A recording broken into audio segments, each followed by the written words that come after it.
Ciao a tutti! Oggi passeremo in rassegna parte del lessico base della profumeria come se entrassimo in una galleria d'arte. Bene, luci in sala e partiamo!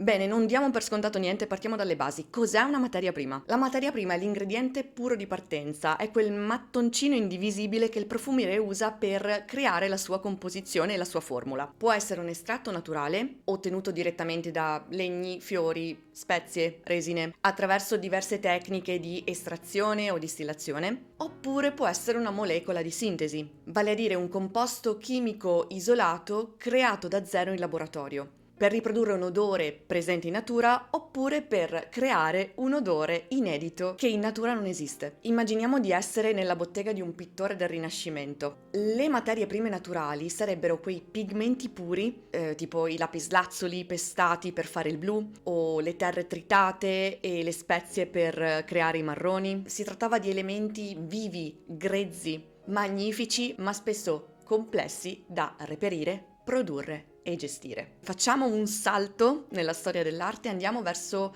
fine 800 circa, dove possiamo disegnare finalmente un parallelismo tra le molecole di sintesi e il colore a olio in tubetti. Quelli che troviamo oggi in qualsiasi negozio d'arte. Sono stabili, brillanti, conservabili nel tempo, possono essere usati per lungo tempo anche all'aria aperta e sono esattamente i colori che hanno permesso a Monet, per esempio, di stare una giornata a dipingere le cattedrali che cambiavano colore a seconda del momento della giornata. Si può serenamente affermare che senza i tubetti di colore a olio, oggi molto probabilmente non avremmo l'impressionismo. Allo stesso modo, se non avessimo le molecole di sintesi, grossa parte dei capolavori della profumeria moderna non esisterebbero. Ma andiamo avanti. Cos'è una mouillette? La mouillette è quella striscetta di carta assorbente e neutra che viene usata in profumeria e in laboratorio per testare una fragranza. Piccolo segreto da nerd appassionati e da professionisti della profumeria, è importante che la mouillette sia bianca e che non abbia stampe. Spesso le mouillette riportano per esempio le stampe del logo del brand oppure...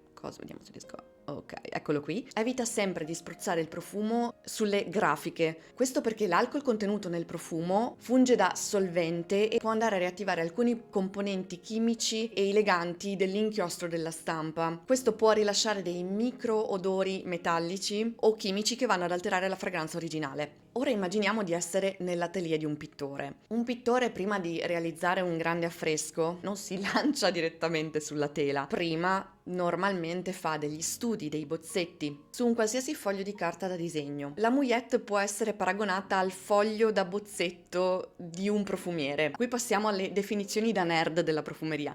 Cos'è il layering? Il layering è la pratica di spruzzare più profumi sullo stesso punto o su punti diversi della pelle e dei vestiti per creare un accordo unico su misura e tridimensionale. Se volessimo fare un parallelo artistico, potremmo paragonare il layering dei profumi alla tecnica della velatura. Per esempio, Leonardo da Vinci o Tiziano non mescolavano i colori su una tavolozza e stendevano la pennellata, ma dipingevano una base e poi ci stendevano sopra un velo di colore più sottile, liquido, più trasparente e poi eventualmente un altro e un altro ancora. La luce, attraversando questi strati di colore sovrapposti, creava una profondità e una brillantezza impossibili da ottenere con una pennellata sola. Un profumo per esempio legnoso, ambrato, più persistente a livello di note di fondo, lo si ravviva con una fragranza più fresca, più agrumata o magari floreale,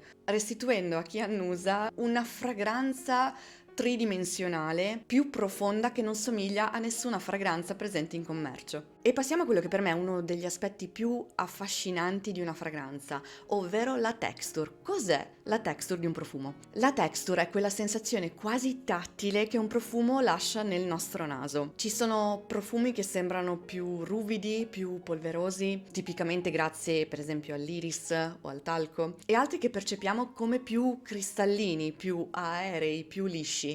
Per fare un parallelismo in fotografia, quando guardi una foto, a volte la superficie è digitale, liscia, in altissima definizione e assolutamente nitida, mentre altre volte, soprattutto se consideriamo la fotografia analogica, si intravede, e neanche troppo finemente, quella che è la grana della pellicola, quella polverosità visiva tipica delle foto anni 70, per capirci. È quella peculiarità che rende l'immagine calda, vintage, quasi palpabile, tangibile. Un profumo talcato all'iris, secondo me anche alla violetta, non sono profumi lisci o trasparenti, ma li percepiamo al naso come se avessero una superficie porosa, esattamente come uno scatto stampato su carta antica.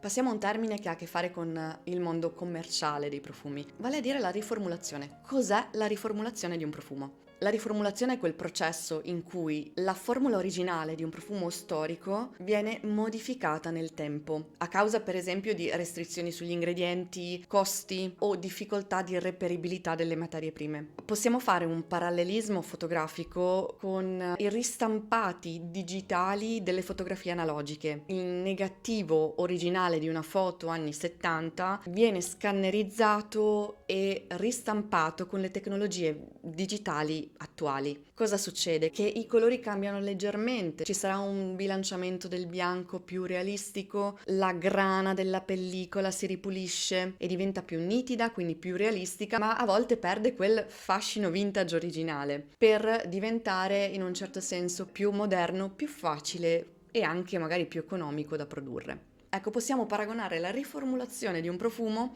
alla ristampa digitale di un vecchio scatto fotografico. Il soggetto è lo stesso, lo riconosci subito, ma la tecnologia e, se vogliamo, le regole chimiche di oggi e i pigmenti sono completamente diversi. E concludiamo con una pillolina di bon ton. Cos'è l'overspraying? L'overspraying è l'atto di esagerare accidentalmente o intenzionalmente con il numero di spruzzi di un profumo, saturando completamente l'aria intorno a sé.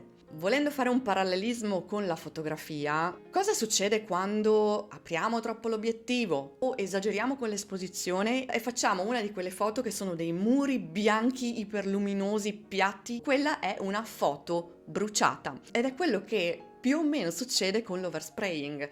Uccidiamo quella che è l'identità di un profumo perché andiamo a sovraccaricare l'olfatto nostro e di chi ci sta intorno e proiettando quel muro piatto dove si perde proprio l'eleganza, l'evoluzione di un profumo, i dettagli. Bene, anche per oggi abbiamo finito con il nostro lessico dedicato all'ABC della profumeria, raccontato con linguaggi sinestetici, in questo caso visivi. Nel video della settimana scorsa ho parlato di altri termini del lessico base della profumeria, disegnando però dei parallelismi con il mondo della musica. Andate a vedervi questo video e se vi piace l'idea di raccontare i profumi tramite linguaggi di vario genere che spaziano dall'arte alla fotografia, alla grafica, al cinema, considerate di iscrivervi al canale e di lasciare un mi piace e noi ci vediamo la settimana prossima per un altro contenuto.